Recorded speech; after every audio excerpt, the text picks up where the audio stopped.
अब हम देखने जा रहे हैं प्राचीन इतिहास का। अब तक हमने क्या देखा था? 3 पार्ट्स, ठीक है, पार्ट 1, पार्ट 2, पार्ट 3। इसमें हमने लास्ट कहाँ तक देखा था? विदेशी साहित्य और भारतीय साहित्य। विदेशी साहित्य वो हुआ जो विदेशी लोग हमारे यहाँ आए, जैसे चाइनीज लोग आए, चीनी यात्री आए, अरबी लोग आए, ठीक है, और तुर्की लोग आए। तो इन्होंने अरब और रोमन देश से लोग आए, और यहाँ हमारे चाइनीज लोग आए, ठीक है। जैसे वेनसांग हो गया, चाइना से आया हुआ था। इत्सिंग हो गया, फाहियान हो गया, ये चीनी यात्री थे जो हमारे बिहार में आए और यहाँ का प्लस भारत का भी यात्रा किए। और यात्रा करने के बाद उन्होंने जो चीजें उस समय देखा अपने टाइम में, यहाँ आने के बाद यहाँ की जो जो चीजें या यहाँ का राजनीतिक प्रशासन, यहाँ का संस्कृति जो भी देखा, उन्होंने अपने बुक में लिख रखा, ठीक है। तो वही सारी चीजें विदेशी साहित्य कहलाएगी। क्या कहलाएगी? विदेशी साहित्य। जैसे था ना कि प्राचीन इतिहास के सोर्स क्या है, हम अपने इतिहास को कैसे जानते हैं। तो एक तो हो गया पुरातात्विक साक्ष्य या पुरातात्विक स्रोत, यानी इंग्लिश में उसको आर्कियोलॉजिकल सोर्स बोलते हैं। खुदाई करने के बाद पुरातत्वविद थे, उन्होंने खुदाई करवाया। खुदाई करने के दौरान बहुत सारी चीजें मिली जिनसे क्या होता है, हमारे इतिहास में यानी प्राचीन समय में क्या था उनसे रिगार्डिंग या उससे रिलेटेड जानकारी मिलती है। कि जैसे सबसे पहले मानव के साथ कुत्ते को ये दफनाया गया, उसके हड्डी से पता चलता है, उसके बोन से पता चलता है कि मनुष्य ने सबसे पहले किसको पालतू बनाया, कौन से जानवर को? तो कुत्ते को बनाया। सबसे पहले कौन फसल बोया, किसको पालतू बनाया है। ये सारी चीजों का प्रमाण किससे मिलता है? पुरातात्विक स्रोत से, ठीक है। अब रहा कि विदेशी लोग यहाँ पे आए, घूमे, और यहाँ घूमने के बाद यहाँ के बारे में जो उन्होंने अपनी किताब में लिखा, तो उससे भी हम अपने प्राचीन इतिहास के बारे में जानते हैं। तो वो हो गया वही सारी चीजें, विदेशियों का, यात्रियों का विवरण बोले या उसी को विदेशी साहित्य बोले। वो जिस बुक में, जिस ग्रंथ में यहाँ के बारे में मेंशन किए हैं, उसी बुक को या किताब को या ग्रंथ को क्या बोलेंगे? विदेशी साहित्य, ठीक है। जिसमें हमारे भारत के बारे में, यहाँ की चीजों के बारे में विदेशी लोगों के द्वारा लिखा गया, वही विदेशी साहित्य हो गया, ठीक है। तो अब तक हमने क्या देखा था? भारत के प्राचीन इतिहास का स्रोत क्या क्या है, वो हो गया। अब हम आगे बढ़ते हैं। यहाँ तक तो हमने कंप्लीट कर दी। पुरातात्विक संबंधित सोर्स था, साहित्यिक सोर्स था, और विदेशी यात्री जो है उन्होंने जो विवरण दिया, उससे भी हम अपने इतिहास को जानते हैं, ठीक है। ये तीन चीजें ये कंप्लीट हो गई, ठीक है। अब आगे आते हैं धार्मिक साहित्य। एक तो था ऐतिहासिक स्रोत, हमने जान लिया कि 3 ऐतिहासिक स्रोत कौन कौन से थे? पुरातात्विक, और उसके बाद से था साहित्यिक स्रोत और विदेशियों का विवरण, ठीक है। ये 3 चीजें कंप्लीट हो गई। तो नेक्स्ट है धार्मिक साहित्य के अंतर्गत क्या क्या आता है? जैसे धर्म, हम लोग धर्म मानते हैं ना, तो इसकी साहित्य यानी ग्रंथ यानी कोई बुक, ठीक है, यानी धर्म से रिलेटेड होगा, तो वो हो जाएगा धार्मिक साहित्य। धार्मिक साहित्य के अंतर्गत क्या क्या आएगा? तो ब्राह्मण साहित्य, बौद्ध साहित्य, जैन साहित्य। अब ये नहीं कहेंगे कि बौद्ध साहित्य नहीं है, जैन साहित्य नहीं है, वो भी साहित्य के अंतर्गत आते हैं, ठीक है। तो ये रहा धार्मिक साहित्य। अब हम देखेंगे ब्राह्मण साहित्य में कौन कौन आता है। तो ब्राह्मण साहित्य में वेद, वेदांग, उपनिषद, दर्शन, ये सारे चीजें आएंगे हमारे ब्राह्मण साहित्य में, ठीक है। वेद, वेदांग, उपनिषद, पुराण, ये सारे चीजें, षड्दर्शन किसमें हम लोग देखेंगे? ब्राह्मण साहित्य में। एक एक करके ब्राह्मण साहित्य, बौद्ध साहित्य और जैन साहित्य का एग्जाम्पल एक एक करके देखेंगे हम लोग।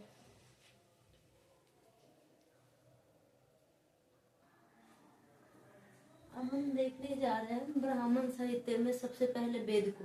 वेद टोटल कितने हैं? 4 हैं। कौन कौन? ऋग्वेद, यजुर्वेद, सामवेद, अथर्ववेद। ये क्वेश्चन पूछा जाता है। सबसे प्राचीन वेद कौन है? तो ऋग्वेद है। और कौन ऐसा वेद है जो गद्य एवं पद दोनों में है, ठीक है। जैसे जिसको हम लोग क्या बोलते हैं, कविता टाइप में और कहानी टाइप में। तो कौन ऐसा वेद है जो गद्य एवं पद दोनों में है? तो यजुर्वेद है। और गाया जाने वाला वेद कौन है? तो सामवेद है। साम मतलब गायन, ठीक है। और सबसे बाद का वेद कौन है? तो अथर्ववेद है। बट अंतर ये है कि अथर्ववेद में कुछ ऐसे मंत्र है जो कि ऋग्वेद से भी काफी पुराने हैं, ठीक है। तो टोटल वेद कितने हैं? 4, ठीक है। ब्राह्मण साहित्य में पहला हम देखने जा रहे हैं वेद। ठीक है, ऋग्वेद, यजुर्वेद, सामवेद, अथर्ववेद। अभी हम ऋग्वेद के बारे में एक अलग डिटेल से पढ़ेंगे उसको, उस टॉपिक को, ठीक है। अभी फिर हम ब्राह्मण साहित्य में क्या क्या देखना है वो देख रहे हैं कि वेद हमने देख लिया, उसके बाद हम आते हैं ब्राह्मण साहित्य में ब्राह्मण ग्रंथ, ठीक है। अब ब्राह्मण ग्रंथ कौन कौन है इसका फिक्स नहीं है कि ये इसकी संख्या फिक्स नहीं है, ठीक है, ये अनिश्चित है। यानी कहा जाए तो कोई इसका कोई काउंटिंग करके पूरा फिक्स नहीं है कि 7 है 8 है, ऐसा कुछ नहीं है, ठीक है। ब्राह्मण ग्रंथ तो हर एक ग्रंथ ब्राह्मण ग्रंथ का कुछ शाखा है, ठीक है। तो जैसे हम आते हैं ब्राह्मण ग्रंथ में हम देखते हैं ऐत्रेय। तो ऐत्रेय ब्राह्मण जो है ये ऋग्वेद से संबंधित है। किससे संबंधित है? ऋग्वेद से संबंधित है। लेकिन ऋग्वेद के किससे? साकल शाखा से। कौन शाखा? साकल शाखा। ऋग्वेद से संबंधित है कौन? ऐत्रेय ब्राह्मण। ब्राह्मण ग्रंथ में हम पहले देखने जा रहे हैं ऐत्रेय ब्राह्मण, ठीक है। और वो किस शाखा से संबंधित है?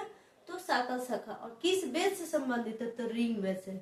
ऐत्रेय ब्राह्मण ऋग्वेद से संबंधित है, जो कि साकल शाखा से है, ठीक है। और साकल शाखा ऋग्वेद का एकमात्र जीवित शाखा है, ठीक है। ऋग्वेद का एकमात्र जीवित शाखा कौन सा है? तो है साकल शाखा, ठीक है। आई होप ये क्लियर हुआ होगा। नेक्स्ट बढ़ता है कौशितकी, ठीक है। कौशितकी भी किससे है? ऋग्वेद से संबंधित है, ठीक है। कौशितकी को संखायन भी बोलते हैं। कौन सा? संखायन, ठीक है।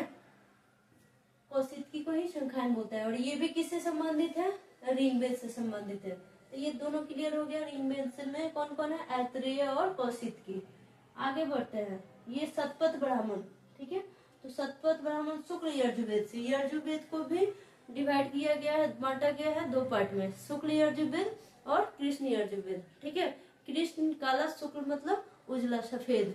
तो यजुर्वेद के भी 2 पार्ट, शुक्ल यजुर्वेद और कृष्ण यजुर्वेद। फिर उस वेद के ब्राह्मण होते हैं। ब्राह्मण क्या होते हैं? वो ब्राह्मण जो पंडित जी उस कास्ट में जन्म लेता है लोग, यहाँ उसको हम नहीं पढ़ रहे हैं, ठीक है। ब्राह्मण, क्षत्रिय, वैश्य और शूद्र नहीं पढ़ रहे हैं, ये ब्राह्मण ग्रंथ है, ठीक है। तो वेद को व्याख्या करने के लिए हम ब्राह्मण ग्रंथ पढ़ते हैं। वेद का व्याख्या कौन करता है? ब्राह्मण ग्रंथ। वो एक बुक है, ठीक है, किताब है, ग्रंथ है, ठीक है। पवित्र बुक जिसको हम क्या बोलते हैं? ग्रंथ बोलते हैं, ठीक है। तो हम इसको क्या बोलेंगे? ये शतपथ ब्राह्मण है, ठीक है। वो ब्राह्मण कास्ट वाला नहीं कि हम ये उस ब्राह्मण की बात नहीं हो रही है, ठीक है। तो शतपथ ब्राह्मण, ठीक है। और ये शुक्ल यजुर्वेद से संबंधित है। यजुर्वेद के कितने टाइप थे? 2, शुक्ल और यजु। तो शतपथ, स से शतपथ और स से शुक्ल, ठीक है। आगे बढ़ते हैं तैत्रीय, ठीक है। तैत्रीय ब्राह्मण, ये भी ब्राह्मण ग्रंथ है तैत्रीय ब्राह्मण। और ये कृष्ण यजुर्वेद से संबंधित है। किससे संबंधित है? कृष्ण यजुर्वेद से। तो हमने ऋग्वेद का देख लिया, ऐत्रेय और कौशितकी ऋग्वेद से संबंधित ब्राह्मण ग्रंथ है, ठीक है। और वेद को व्याख्या कौन करता है? ब्राह्मण ग्रंथ। यहाँ पे हम देखते हैं शतपथ, शतपथ ब्राह्मण शुक्ल यजुर्वेद, और हमारा तैत्रीय है कृष्ण यजुर्वेद। ये क्लियर हुआ। अब आगे बढ़ते हैं गोपथ। गोपथ ब्राह्मण जो है ये अथर्ववेद से संबंधित है। अथर्ववेद जो सबसे बाद का वेद है, ठीक है। सबसे प्राचीन पूछे, सबसे पुराना तो ऋग्वेद, सबसे बाद का तो कितना है? कौन सा है? अथर्ववेद, ठीक है। तो अथर्ववेद का ब्राह्मण ग्रंथ कौन हुआ? तो गोपथ, ठीक है। और यजुर्वेद के बहुत सारे हैं, लेकिन हमने अभी तक कृष्ण यजुर्वेद में भी बहुत सारे और हैं, ठीक है। तो कृष्ण यजुर्वेद का एक तो तैत्रीय मिला, और यहाँ हम आ जाते हैं, ये सारे कृष्ण यजुर्वेद से संबंधित है। एक तो तैत्रीय ब्राह्मण हो गया, मैत्रायणी ब्राह्मण हो गया, कठ या इसी को कहीं कहीं काठक भी मिलेगा, कठ ब्राह्मण या काठक ब्राह्मण, ये भी कृष्ण यजुर्वेद से संबंधित है। मैत्रायणी ब्राह्मण भी कृष्ण यजुर्वेद से संबंधित है। और हो गया कपिष्ठल, कहीं मिलेगा, कहीं पे कनिष्ठल लिखा रहता है, वो सेम चीजें होती है, लिखने का कहीं कहीं अलग लिखा मिल सकता है, ठीक है। तो इस कंफ्यूजन ना हो इसलिए मैंने दोनों लिख दिया है ब्रैकेट में। यहाँ कट के पास काठक लिख दिया है। तो मैत्रायणी, तैत्रीय, कठ या काठक, कनिष्ठल या कपिष्ठल, ब्राह्मण, और ये सारे चीजें कितने किससे हो गए? कृष्ण यजुर्वेद से। एक हो गया तैत्रीय, दूसरा हो गया मैत्रायणी, तीसरा कठ या काठक, चौथा कपिष्ठल या कनिष्ठल। ये 4 हैं जो कि ये 4 ब्राह्मण हैं जो कि कृष्ण यजुर्वेद से संबंधित है। और शुक्ल से एक मिला है अभी तक शतपथ, ठीक है। गोपथ किसका है? अथर्ववेद का। याद होगा ऐत्रेय, ऐत्रेय किसका है? ऋग्वेद का। कौशिकी किसका है? ऋग्वेद का। तैत्तिरीय किसका है? तैत्तिरीय कृष्ण का है। मैत्रायणी किसका है? कृष्ण यजुर्वेद का ब्राह्मण ग्रंथ है। और कठ्य काठक ब्राह्मण कृष्ण यजुर्वेद का है। कनिष्ठल या कपिष्ठल ये भी कृष्ण यजुर्वेद का है। तो कृष्ण यजुर्वेद से संबंधित चार ब्राह्मण कौन कौन से हैं? मैत्रायणी, तैत्तिरीय, कठ या काठक या कनिष्ठल या कपिष्ठल, ये चार जो है ये चार ब्राह्मण ग्रंथ कृष्ण यजुर्वेद से संबंधित है। और शतपथ किससे है? शुक्ल यजुर्वेद से। और ऐत्रेय और कौशिकी किससे है?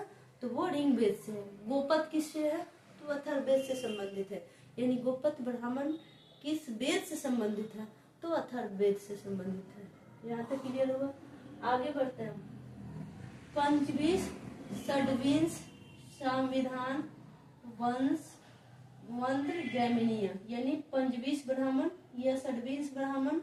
षड्विंश ब्राह्मण को तांडव ब्राह्मण भी कहते हैं, तांडव महाब्राह्मण, ठीक है। किसको? षड्विंश को क्या बोलते हैं? षड्विंश ब्राह्मण को तांडव महाब्राह्मण भी कहा जाता है, ठीक है। पंचविंश यानी 25, ठीक है। इसमें टोटल 25 अध्याय होने की वजह से इसको पंचविंश बोलते हैं, पंचविंश, ठीक है। और उसके आगे का परिशिष्ट का वर्णन यानी उसका 26वां अध्याय को ही षड्विंश बोला जाता है, जिसको क्या बोला जाता है? ये किस शाखा से? जो षड्विंश ब्राह्मण है, ठीक है, जो कि किससे संबंधित है? सामवेद से। पंचविंश, षड्विंश, संविधान ब्राह्मण, वंश ब्राह्मण, मंत्र ब्राह्मण, जैमिनीय ब्राह्मण, ये सारे जो है किससे संबंधित है? सामवेद से संबंधित है। ये सारे ब्राह्मण किससे संबंधित है? सामवेद से। पंचविंश, षड्विंश, पंचविंश यानी 25, षड्विंश यानी 26 की बात हो रही है। षड रहता तो 6 और विंश लगे यानी संस्कृत में विंश यानी 20, ठीक है। और संविधान ब्राह्मण, वंश ब्राह्मण, मंत्र ब्राह्मण, जमीनीय ब्राह्मण, ये सारे ब्राह्मण जो है सामवेद से संबंधित है। अब क्वेश्चन आता है षड्विंश ब्राह्मण किस शाखा के अंतर्गत आता है? तो ये कौथुम शाखा, कौथुम शाखा से संबंधित है। कौन सा? षड्विंश ब्राह्मण। और पंचविंश ब्राह्मण को क्या बोला जाता है? तांडव महाब्राह्मण, ठीक है। उसी का अगर तांडव दिया है तो ये नहीं होना है, पंचविंश को ही तांडव महाब्राह्मण भी कहा जाता है। और षड्विंश को कौथुम शाखा से रिलेटेड माना गया है। संविधान में संविधान वाला संविधान नहीं, कॉन्स्टिट्यूशन वाला। और वंश ब्राह्मण, मंत्र ब्राह्मण, जमीनीय ब्राह्मण, ये सारे सामवेद से संबंधित। आई होप क्लियर हो कि ऋग्वेद से संबंधित कौन कौन से ब्राह्मण है, यजुर्वेद से संबंधित कौन है, कृष्ण यजुर्वेद से कौन है, शुक्ल यजुर्वेद से कौन है, अथर्ववेद का एक ही मिला है गोपथ, और सामवेद के इतने सारे ब्राह्मण मिले हैं, ठीक है। अब आते हैं आरण्यक पे। आरण्यक में ये पता है कि अथर्ववेद का कोई आरण्यक नहीं। ऐसे हिस्ट्री में यानी इतिहास में, प्राचीन इतिहास में टोटल 7 आरण्यक मिलेंगे। इसमें से 3 प्रमुख है। कौन कौन?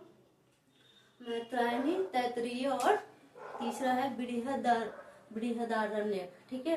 बृहदारण्यक यानी बृहद प्लस आरण्यक, तो बड़ा वाला, ठीक है। बृहद मतलब बड़ा, तो बृहदारण्यक और तैत्तिरीय, मैत्रायणी, ये तीनों प्रमुख आरण्यक हैं, ठीक है। टोटल तो 7 है, जिसमें से अथर्ववेद का पारंपरिक रूप से माना जाता था, लेकिन रिसेंटली अथर्ववेद का कोई आरण्यक नहीं माना जाता है, ठीक है। यानी टोटल 7 है, लेकिन अथर्ववेद का कोई आरण्यक नहीं है, ठीक है। जिसमें से कुछ प्रमुख है तैत्तिरीय, मैत्रायणी और बृहदारण्यक, ठीक है। हमने आरण्यक देख लिया, वेद देख लिया, ब्राह्मण ग्रंथ देख लिया, आरण्यक देख लिया, ठीक है। टोटल 7 है। 7 का इसके पहले वाला शॉर्ट्स में 7 आरण्यक का नाम डाल दिया गया है, ठीक है। मध्यान्ह, संखायन, बृहदारण्यक और तैत्तिरीय, मैत्रायणी, ऐत्रेय, ये सारे और मध्यान्ह ये सारे, और तलवकार, टोटल 7 आरण्यक का नाम शॉर्ट्स वीडियो में यूट्यूब पे अपलोडेड है। और यहाँ मैंने 1, 2 या 7 का तो लगभग मेंशन कर ही दिया है यहाँ पे। आरण्यक हो गया, ब्राह्मण ग्रंथ हो गया, वेद हो गया। अब हम बढ़ते हैं उपनिषद। पारंपरिक रूप से टोटल 108 क्या है उपनिषद माना जाता है। कितने माना जाते हैं पारंपरिक रूप से?